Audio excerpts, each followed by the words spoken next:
Alrighty then. Haha, get into the zone. My name is Dan Candler, and today... Yo.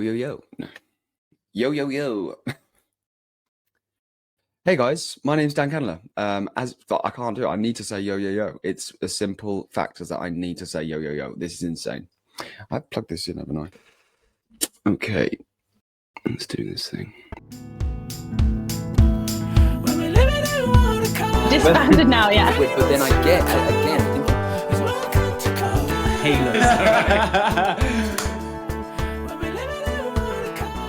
Yo, welcome to CandlerCreativeChats. My name's Dan Candler, and as you may know, CandlerCreativeChats, we like to speak to a multitude of different creatives, and today is no different because we're speaking to Stephanie Tripolitaki, who is an artist. She runs her own paint parties, she works in events, and is a singer.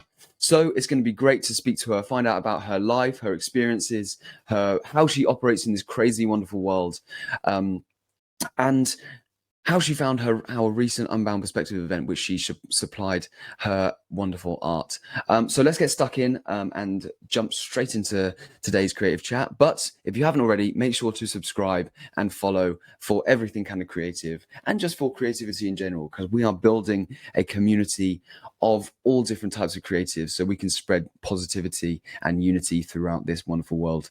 But let's get stuck in to today's episode and speak to Stephanie. Cool. Hello. How Stephanie, are you? how are you? I'm good. How are you? I'm good, thank you. Nice Amazing. sunny day. Yeah, it's a pretty wonderful day. Wonderful day for you. I can see your wonderful artwork in the back there. Yeah. Oh, okay. I wasn't even expecting that. I just saw the one there, and then I saw the cut. That's amazing. Oh, and a heater. No, so with that, let's get straight stuck in. Just tell our wonderful audience, guests, or whatever you want to call people's, what you do. What's your vibes? I gave a bit of an intro, but I like for yourself to describe yourself. What do I do? Who am I? Who am I? Who am I? Well, in terms of this work, I would say I am a contemporary artist with like a kind of like a urban, emotive, figurative style. Honestly, I just paint what I feel is right to me at the time. If it doesn't feel right, I physically can't do it. So. I think it's so important. I think especially as a creative, something that where we find our biggest passions is where we do just let go and we just create and not have any rejection to an idea or a thought process. And I think we can relate that to life as well. Like just flow. I think definitely with me as a person, I feel like I'm very much guided by my intuition. And if something doesn't feel right in my gut, then I try not to do it. Sometimes I slip and I do it and then I learn from it. Or sometimes I'm just, but if it feels right generally, then do it. I asked my previous guest last week or the week before, I can't remember.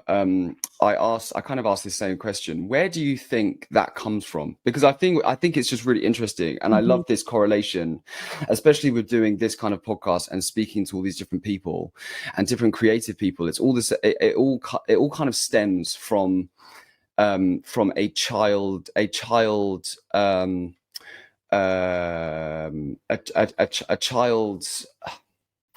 mentality of back when we were a child. Something happened in order for us to have a catalyst, in order for us to change in this mentality of becoming creatively free and kind of trying to find our place within this world, which then creates this intuition that you're speaking about, and this kind of awareness and this understanding of who you are and trying to find yourself through the creative arts that you're doing. So where do you think your catalyst was in order to be the artistic individual you were? Did you have artistic parents or anything? Or what was that? Well, I would definitely say, so I like I'm massively into like doing a lot of internal work. And I feel like in life we repeat things based on our upbringing or what happened when we were younger, and we repeat things, and sometimes we don't know any other way, or we can't identify why we do things or why we repeat certain things. So that really resonated with me, what you said. When we're younger, a lot of things stem from our youth, and kind of tracing back what and when. And when you said that to me, I instantly thought of my school experience. I have, so my mum's quite creative. Well, she's very creative, and she used to make garments and stuff like that. And then my nan on her side was a seamstress on Savile Row. So you've got this kind of like thread of, and that sounds like a joke, a thread of creativity. That wasn't intentional. Of creativity in us. But my school experience, my sister told me this kind of, I don't know if it's a Chinese proverb, but it kind of has stayed with me, and it explains my school experience very well. And it's, if you judge a fish by its ability to climb a tree. Oh, wait, hold on. No, I got it wrong. Hold on. 1 second. No, that's that's okay. it. Everybody is a genius, but if you judge a fish by its ability to climb a tree, it will spend the rest of its life believing it's stupid. And I feel like I've heard that. So my school experience was like, there was this tree and these monkeys that were perfectly like climbing this tree, and they were doing great. And I was this fish, and I was like not climbing a tree, and there was no way I could. So I was just called stupid. I was made to feel stupid. And the only thing that I kind of excelled in, or did vaguely well in, was textiles and art. And I was always told, you're just more creative. You're not academic. You're just more creative. And so I've kind of lived with that my entire life. Like, I'm not good enough. I'm not smart enough. I'm not intelligent enough. I wanted to be a marine biologist when I was younger. I was like, could never do that, because you need to be good at biology. And I'm not. So, and I will never be, because I've been told I never will be, or I wasn't. And I lived with that my entire life, basically, and telling myself, I would introduce myself sometimes saying, like, I like in an email at work saying, at the risk of sounding thick, like, so I'm just preparing people that I'm going to ask a stupid question. Like, I'm not thick, but so tracing back, I think, is really good, and also reframing those memories of being called stupid or being thrown out of class because I got 0 on a test was actually nothing to do with me. It was that I was not given waters to swim in. I was expected to climb a tree. Oh, Steph, I love it. And it resonates so well with me, because it was exactly the same with me in school, actually. And I'm wondering, actually, listening to that, whether that played an integral part in almost my creative journey. I think my catalyst was, and I think I've explained on this podcast before, but I think my catalyst was almost prior to school, when I was in my home life, and there was things going on that I didn't understand. So I kind of was always trying to find this the reasons of why, like, what is going on, like, what is this reality I'm living, because I'm feeling quite vulnerable and quite angry and aggressive, and I don't know why that is. So I was on this constant search of what my true reality was, which has led me to where I am now, speaking to amazing people like yourself and finding out about each other's realities. But I think it resonates very much with me, because when I was in school, it was in a transitional time of what dyslexia was and mental health and all of this different things. And it was the same as me. Like I couldn't really read very well. My writing was shit. You know, we'd be in English class and they'd give us a book and say, Dan, like read this section. And I'd be too embarrassed because I wouldn't be able to read it. So then I'd be like, no, I don't want to read it. I don't want to read it. So then they would kick me out and they'd think I was stupid. But actually we just had a different mind. I just had a different mind. I'm not like that. And I would go more towards because back then when I was in school, I did a lot of like circus tricks, like circus kind of, I would just pick up a different circus trick. We used to have like a unicycle crew. And we'd like bop around town on our unicycles. And I just felt more towards that because it was physical, and I could actually do something and create something that actually made people go, wow, like that's actually really cool. Whereas in school they're almost like, oh, come on, Dan. So it's it's like that two cross between of what feels good and what feels shit. So obviously I want to go towards the stuff that feels good. So if I'm going that way, it then of course builds your creativity up to then be who you are today. But I think some people maybe still can't go along that way because the norms of society means we have to go this way. But there's a certain criteria of people that go, no, I still want to break the norm. I want to go in this direction. And you know, seems like that is where you've gone and led you to where you are now.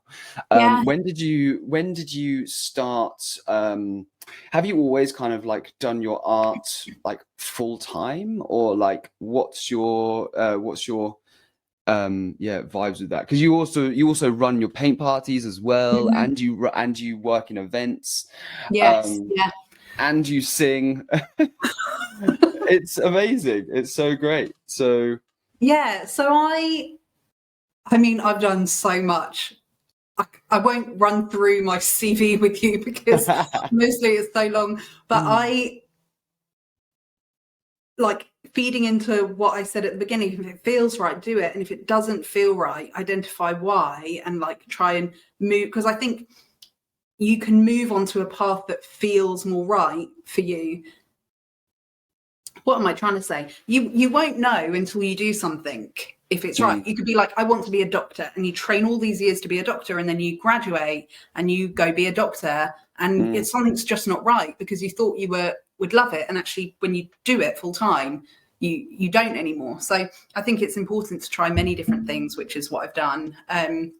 But I studied performing arts at uni, and I left uni. I think it was like when the recession was in 2009. Am I showing my age? No. Yeah, in 2009, and I was like, I got a 0-hour contract job. And within the first week, I was made shift manager. So I did really well. And then I just felt like it just wasn't, there was something not right. And time was ticking away, and I just didn't feel like it was what I should be doing. And so I decided to go and work on a cruise ship. So I worked on a cruise ship for 2 years. I met... Sorry to interject. Why a cruise ship? I love the water. Like, I'm obsessed with water. I just feel it's like it's like runs through us. Yeah, we're so connected to it, and I just feel like it's very healing. So I wanted to. Ironically, I was working so much I barely saw the water. But yeah, I had an amazing time, and I remember one time I went to the front of the ship, and there were these like 300-400 dolphins swimming with the boat, and I was like, this is, one of those moments where I can just see it now, and it feels so as real as it was then, and just very special moment. And there were lots of little ones like that. But yeah, cruise ship, because I love the water, and also because I wanted to travel a little bit and work at the same time. And so it kind of like encompassed all of that. And so I was working with mostly teenagers, running their like karaoke nights, their parties, their space, and chilling with them. And I felt like I was like, I don't know, being of service to them by talking about life and everything. And then whilst I was on the cruise ship, I met a guy who I married in Peru. He's Peruvian, so I moved there and lived there for 2 years and didn't do anything really creative at all. And then came back and had my daughter, separated, and I was like kind of a bit stuck on what to do and what I could do having a child.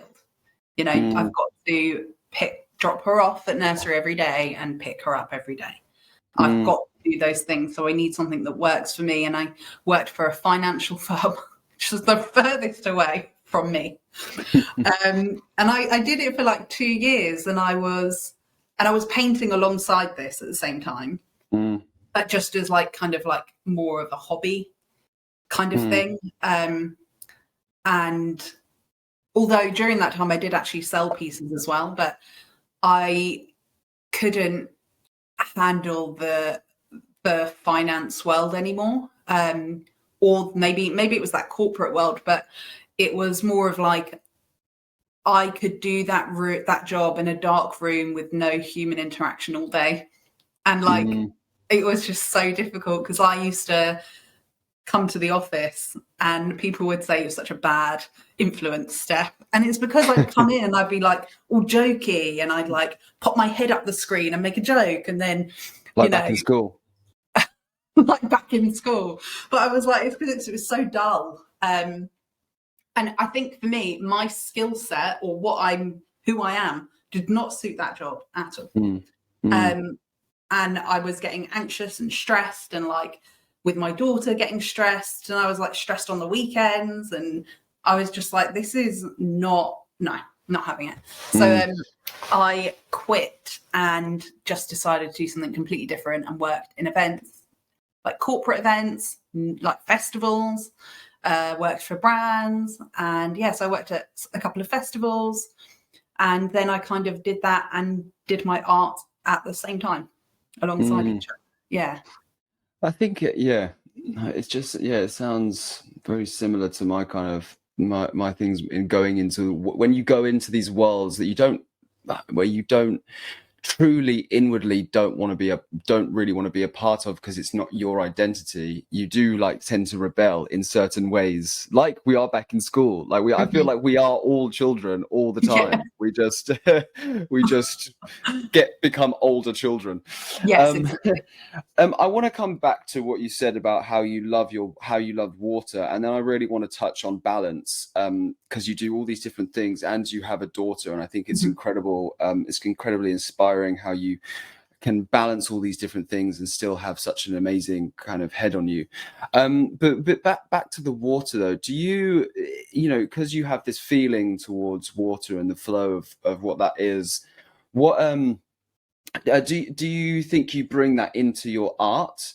Do you use particular kind of, because even what I can see in the back, the painting there, with it kind of almost dripping down, it makes, I don't know, because I'm not a major, like my mum was an artist, but I don't know too much. Is that water, like watercolor or like water paint or like water-based? That's actually spray paint that I paint.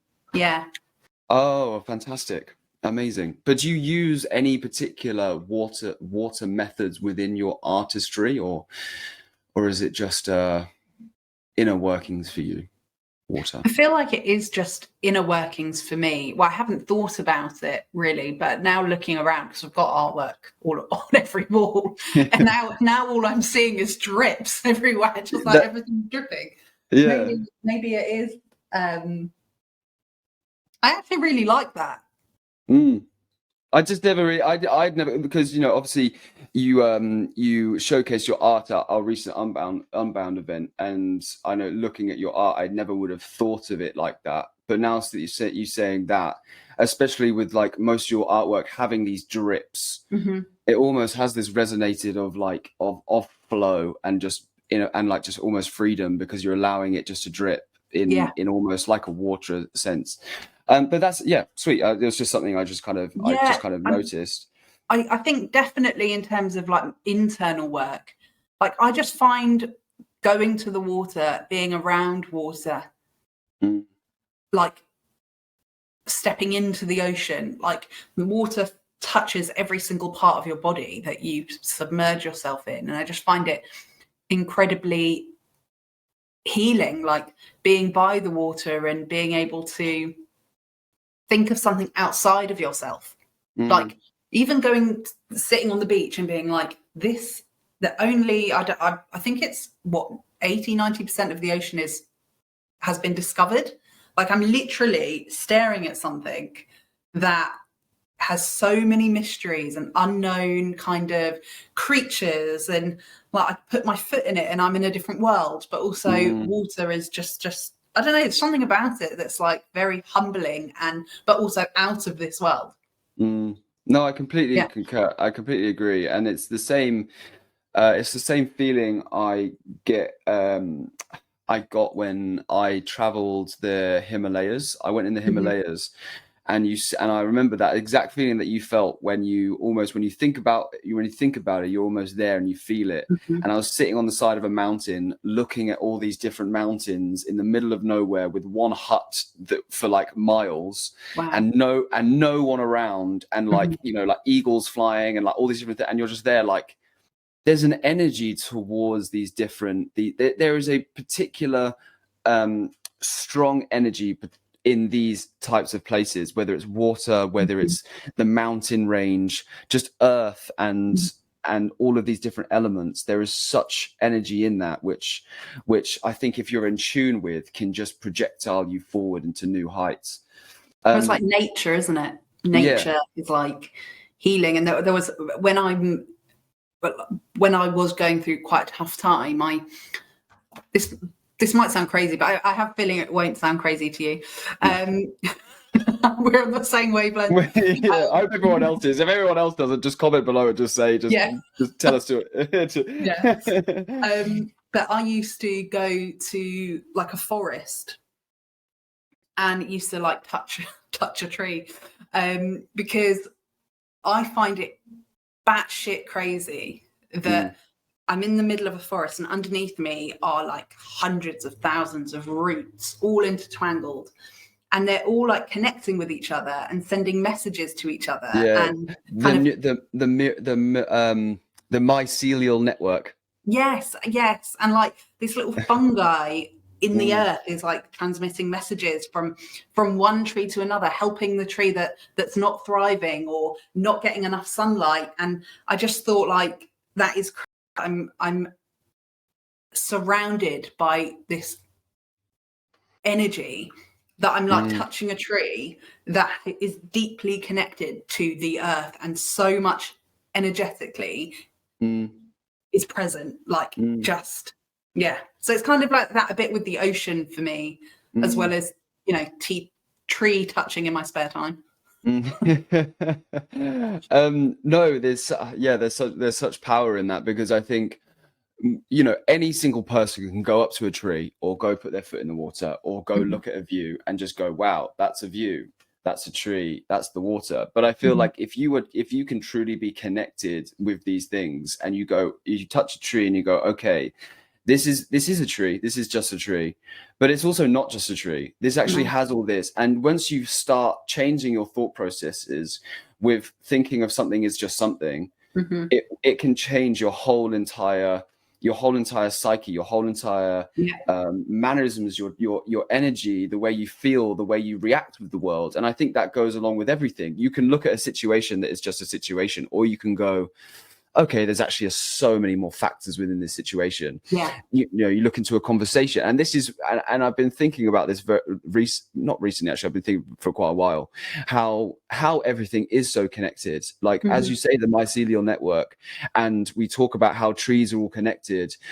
Emotions, feelings, energies, and how we react with the world, it's all connected as well. If you feel something more for feeling this tree, you can think that the exact same thoughts with their conversation. When you're having a conversation with someone and that energy, and you're speaking with that person's energy, you could just go, wow, this is just a face forward conversation, and you're just telling me things, and I don't give a crap. Or you can think of that conversation and go, actually, there is so much more deeper within this. What are you like? What are you feeling? What is your energy right now? And yeah, I think it's so important. And I think, again, I had this conversation about awareness with a guy, with an amazing musician called Theon, and he said some prevalent stuff on that. Let me see if I've actually got my notes, because it was really but anyway, we were just talking about awareness and how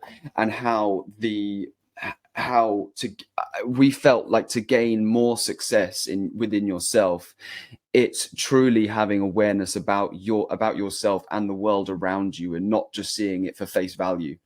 I think it's so important. But let's move on, because I really want to discuss with you about well, firstly, Unbound, how you found the event, and then with that how you balance everything. And it comes with Unbound, because you're spending your time at Unbound. You've got your daughter, but the time we had to spend on Unbound, coming to the installation days, and then setting up, being at the event, and experiencing that, as well as all the other amazing things you do. So firstly, how did you find Unbound, and your vibes with it, and like the reactions you got with people seeing your art and all of that? How was that for you? Well, I had like a feeling of like just like an abundance of like love, I love that. and an abundance of love and acceptance. And it's like, I think it's scary for any artist to put themselves out there, but it's like a safe environment for you to express yourself and talk freely about your work and what you do and your ideas, and everyone kind of gets it, because they're like, well, you're an artist and you're a musician, or you create whatever it is. So I loved it, and I loved the guest speakers you had on it, and there was one in particular that I really resonated with in terms of looking after yourself, and he was talking about this triangle. Yes, he's talking about the triangle, and the base kind of being your wellness and looking after yourself and treating yourself with care and love, I guess. And that being, because I've thought this about my own work, how can I create good flowing how can I create work that's from me if I'm not looking after me? How can I create the best work if I'm not looking after me? But then equally, on the flip side, you learn a lot from going through those hard times, which then spur on work. I really enjoyed it. I think you had a plethora. Is that the right word? Of people. Plethora of people, like, so knowledged, and amazing. It was, that's exactly what I think these events would be. That's why it's really great to kind of understand how people feel inwardly at these events, because that's what I think gets us ever closer to becoming ourselves, our true creative selves, when we can be put into a situation where it is vulnerable, but people have the space and the ability to have an honest reaction and an honest, vulnerable feeling in that space, which gets us ever closer, like I said, to our creative identity. So that's really amazing to hear that you felt like that. And then with that, with the events, and even putting on your own paint parties and the artistry and the art and the singing and the events, how do you do it? How do you balance it all with your and feel so, or do you feel have you got to a place of almost calm with all your creative endeavors, and with your child, with your daughter, and everything? How do you manage it all? Well, I don't. I love that well. That's the Well, perfect I have a twin who basically, no, I'm joking. Yeah. No, I don't. And it's funny when I hear it, like, how do you do it? Like, and I'm like, well, I don't do it. Like, I don't feel like I do it. I'm so hard on myself. I'm like, I should be doing more. I should have done like this. Like, even today, I'm like, I've like made t-shirts and I'm like, I should have done a reel about it. I should have done this. And I, tried to do more SEO on my website. And like, I'm like, it's quite overwhelming. Like, I'm not doing enough. I'm not working enough.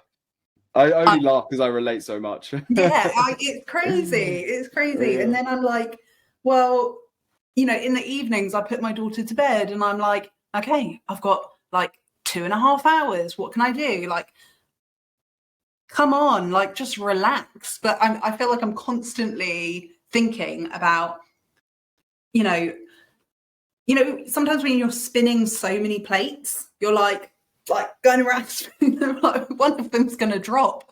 And then I'm like, I can only spin this one a little bit, but if I spun it a lot more, I'd get more out of it. And it's just, so my answer is I'm not. And I'm very hard on myself.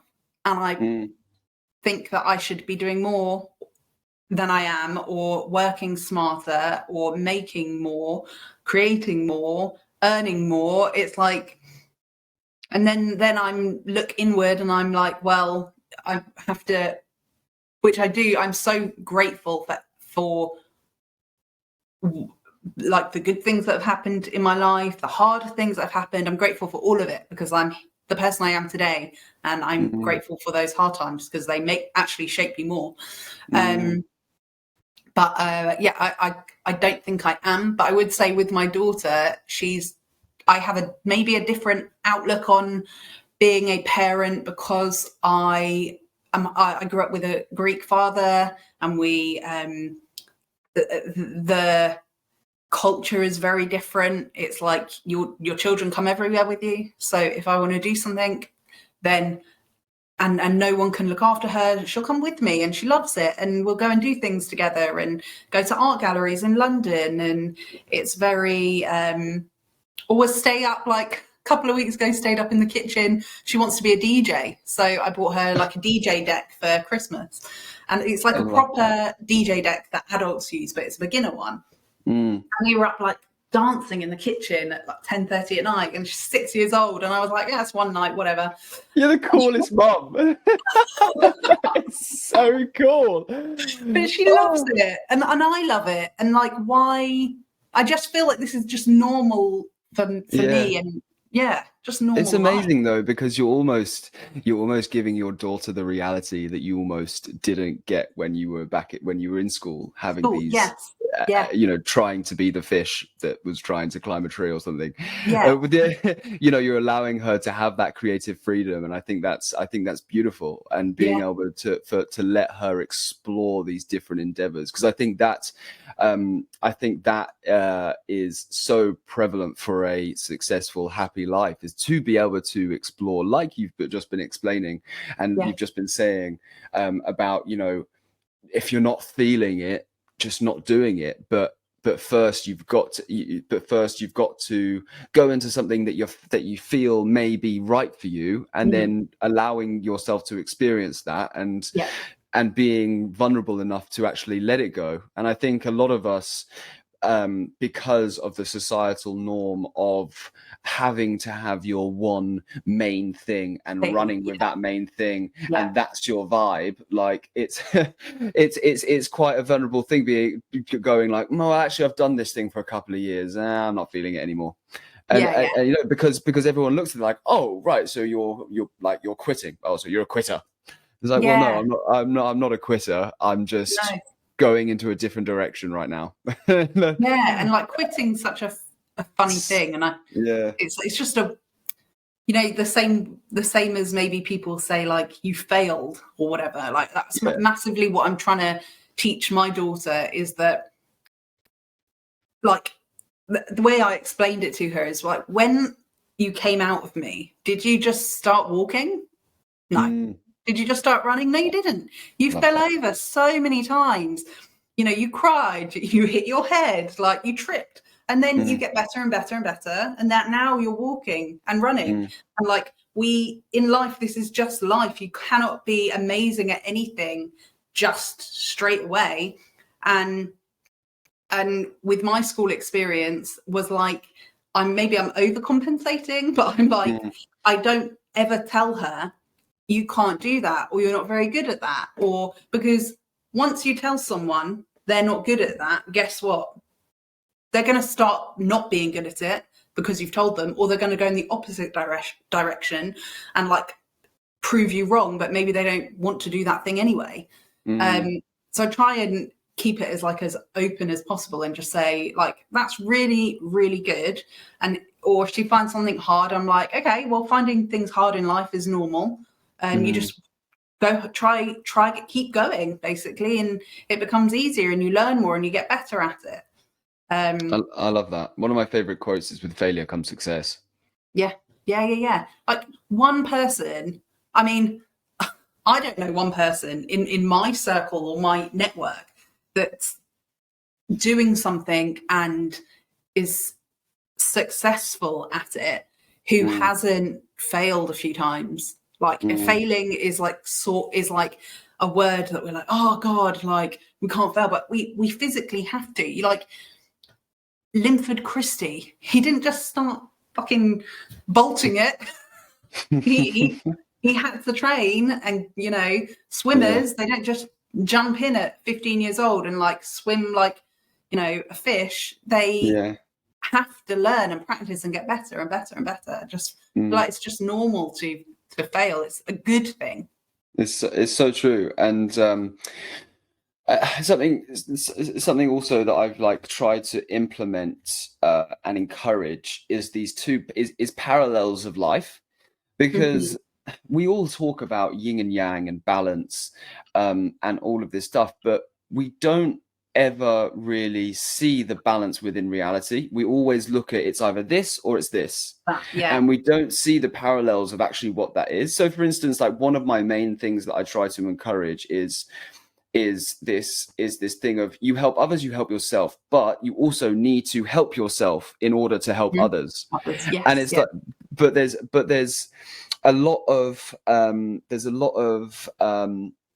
people who will just say the message of, you need to help yourself so you can help others. But the problem is, we're always trying to help. We're always trying to figure out ourselves.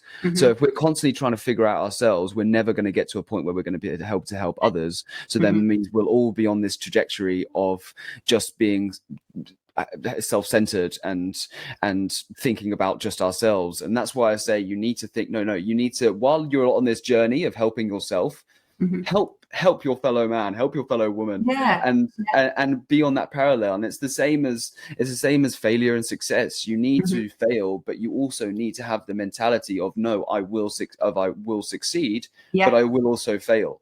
And I think if we can all start managing that mentality to think on these two parallels rather than just one trajectory, like we have, I think, like I was saying before about people's journey, into what success is this one trajectory. No, I think success is a multitude of trajectories, and we need to understand that. Yeah, absolutely. And what you said about the giving is like, there's this like quote that I love, and it's like, we have two hands, one to give and one to receive. But it's also one to receive for ourselves, but to give to ourselves as well. And if we're constantly giving and not receiving, then it kind of we feel like empty and stuff. But yeah, just reminds me of like, we have two hands, one to give, one to receive, and to give back to ourselves. I'm loving the quotes that are coming from this episode. I'm going to try and make a little like montage of like all the inspirational quotes we've said today. I think it's really Put them on cool. T-shirts. So with your art, and especially running art, art parties and stuff, do you feel you're on a trajectory of almost, building community around your art and what you're putting out there? I think it's something we're all kind of going into, whether we understand it or not. I speak to so many different creatives now and so many different community leaders, because this idea of community is building, whether in some aspects I believe the word community is being manipulated into something else, but there is also true communities being built. Do you feel like you're almost building a community around your art, and how are you I'm not sure. I'm not sure. I would like to probably think so, based on like feedback I've had, that it's more, because I run my paint parties a bit differently. It's not where people come and we all paint the ocean and we all leave with a painting of the ocean.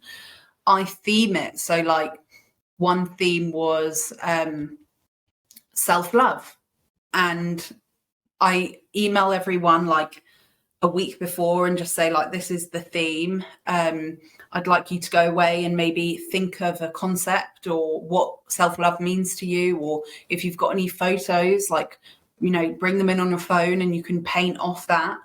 Because I feel massively, for me, connection is, I believe ultimately, maybe one of the reasons we're here is to connect with people, to connect with what we're doing, to connect with the earth, to connect with the ocean, or whatever it is, to connect with our children, people, and it builds into that sense of community as well. But I want people to feel connected to what they're doing, as opposed to copying an image of an ocean because I've said we're all painting the ocean today.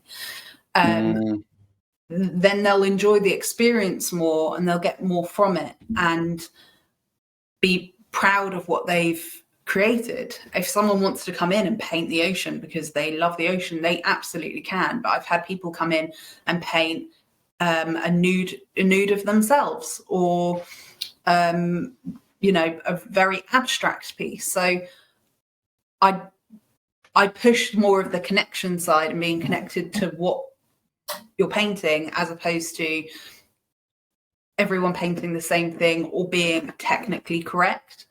I am not a master. I am not a teacher.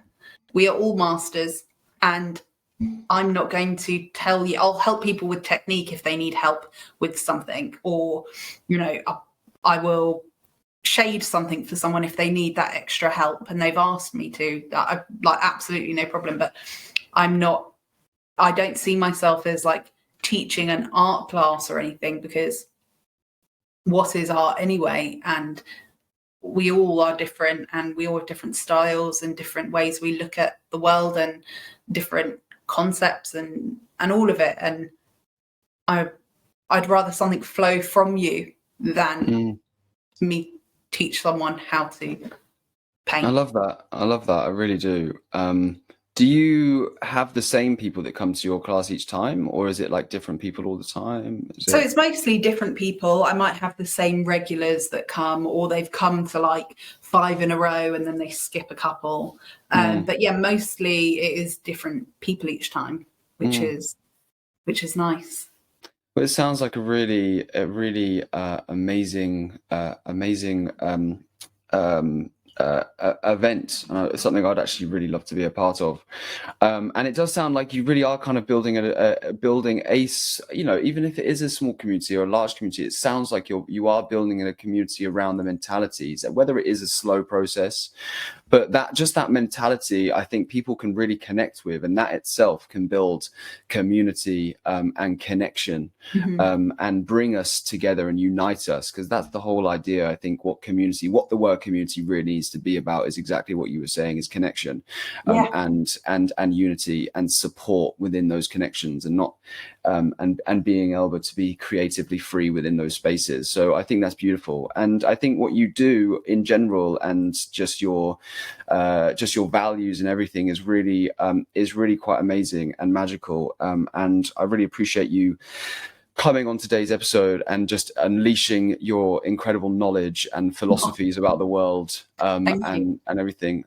It was really inspiring, and I've learned a lot. And I've been making 2 pages of notes, so it must be something right. So just thank you so much, and to have you present you and showcase your art and meet you at the last Unbound event was just magical as well. So yeah, it's truly amazing to be able to know you and have you a part of this ever-growing community that I'm building, and have you on this journey, so we can hopefully create more connections and more support, and meet even more incredible artists like yourself. So awesome. Thank you so much. Thank you. And before we go, can you give us your socials or the best place for people to find you? And I'll pop it in the description for everyone to see as well. Cool. I feel like I don't deserve all that praise, but thank you very much. Throwing it right back at you. When I met you, you were just like this vibrant, calm, safe, loving person. And yeah, I love your energy, and thank you very much for having me. I deeply appreciate it. It's been fun. Yeah, thank you. I've loved it, honestly. And Sick. Oh, you want socials, right? Sorry. Stop praising me and sell yourself. So my Instagram is @theartiststeph, and website theartiststeph.com. Amazing. Like I said, everyone, I will put it in the description. But that has been today's episode of Candler Creative Chats. Everyone, make sure to subscribe and follow and all that shizzle. But Stephanie, you've been wonderful, like I said. So thank you so much. Yeah, amazing. Cool. That's Candler Creative Chats. Thank you.